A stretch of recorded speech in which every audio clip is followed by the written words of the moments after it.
তাবলীগ থেকে সাবধান। আর ইসলামের দাওয়াত দিতে মূলত আসে না, এরা আমাদেরকে ইসলাম থেকে দূরে সরিয়ে তাবলীগ ভাই ভাই এই ভাইয়ের ভিতরে দ্বন্দ্ব লাগাতে এসেছে। কথা বলেন ঠিক কিনা?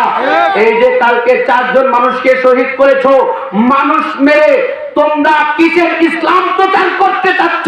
সুতরাং তোমরা ইসলাম প্রচার করতে চাচ্ছ না, তোমরা তোমাদের আধিপত্য বিস্তার করতে চাচ্ছ, দেশটাকে মামুবাড়ি দিল্লিকে যৌতুক হিসাবে দিতে চাচ্ছ।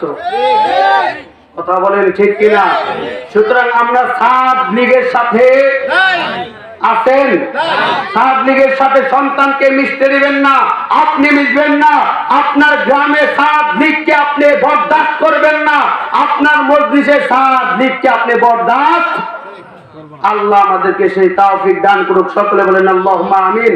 আল্লাহ পাক রব্বুল আলামিন আমাদেরকে ইসলামের জন্য, কুরআনের জন্য সারাটা জিন্দেগি আল্লাহ পাক রব্বুল আলামিন যতদিন এই দেহে প্রাণ আছে ততদিন পর্যন্ত আমাদেরকে ঈমান নিয়ে কবরে যাওয়ার তৌফিক দান করুক, সকলে বলেন আল্লাহুম্মা আমিন।